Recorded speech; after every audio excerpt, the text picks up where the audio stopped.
Hello and welcome to the BotPenguin. In this video, I will explain you how you can create a custom add-ons for your customers. So let's get started. Simply log into your partner's account.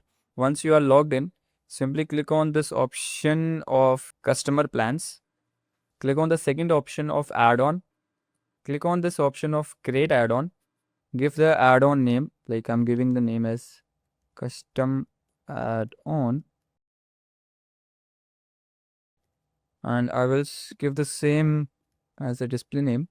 Select the plan. Make sure that these options are available only on the paid plan. So I will choose any of the paid plan, let's say this one. And it will ask me to choose the add-on type. From here, now I have to choose this option of custom. So billing type, one time or yearly or monthly I can choose. If I go with one time, so I will give the description. For example,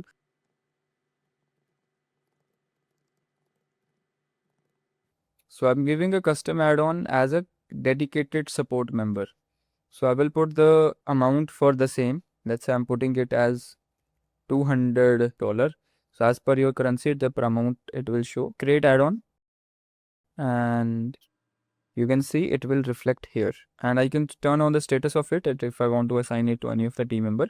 So this is how you can create a custom add-on as per your need now. You can type anything in the description and accordingly you can assign to your customers. So as a partner, you have this option now. Please let us know in case if you have any queries related to the same. We will surely help you. Thank you so much for watching this video.